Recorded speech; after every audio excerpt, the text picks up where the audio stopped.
John Airy here with AndyCool.com, taking a look today at Paul Thomas Anderson's The Master. It's a film that is very slow-moving and at times difficult to watch, but well worth the price of admission. The cinematography is stunning, especially in the 70mm format. The music and sound design are exquisite, and Joaquin Phoenix and Philip Seymour Hoffman bring their A-game. Just a word of warning though, if you're hoping to witness broad character arcs, any kind of exciting cinematic action, or even to like the main characters, temper down your expectations. The first 40 minutes of the film we spend getting to know Freddie Quell, an outcast with a drinking problem. Freddie doesn't seem to fit in anywhere, oblivious of normal social conventions and slightly brain damaged. Was there a fight? What happened? He stumbles into the flock of Lancaster Dodd, a man who claims that he can unlock the memories of your past lives and is on the cusp of discovering the secrets of man's trillion-year history. The two form an unlikely friendship that bucks normal conventions and their own core beliefs.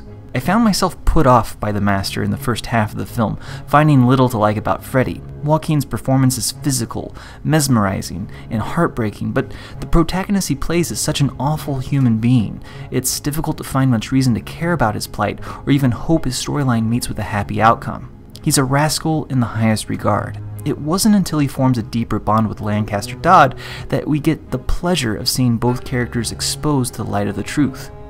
Anderson creates palpable tension in scenes where the characters' beliefs are challenged.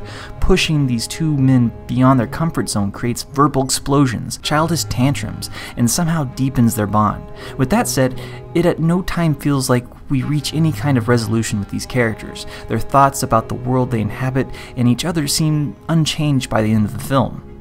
Putting these two men under stress is used to unveil their true character more than propel them through the narrative. If I had to summarize the style of Paul Thomas Anderson's storytelling for this film in one word, it would be subtle. More information is conveyed through the facial expressions and body language of the characters than actual words. The camera pines over the faces of the characters, capturing every facial tic, solitary glance, and errant tear. These are the moments when their guard is dropped, to expose their true thoughts, motivations, and desires. The brilliant cinematography provides these loving portraits of their faces, constantly daring you to intimately stare into their eyes. It can be uncomfortable to watch, but usually impossible to look away.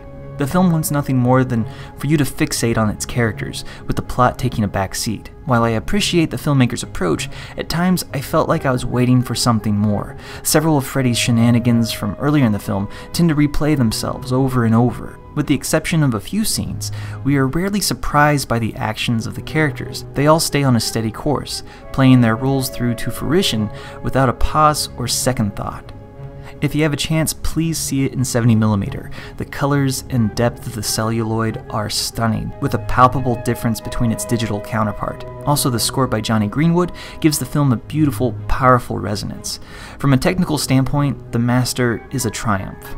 The biggest compliment I can give the film, though, is this: don't go see it alone, as it demands a conversation afterwards. Paul Thomas Anderson never fully exposes his characters, always holding back at least a little for you to form your own interpretations. This is the kind of movie that is sure to spark a lively debate afterwards. But those are just my thoughts. You can leave your comments below and keep checking back in with AndyCool.com for more news and reviews. I'm John Airy.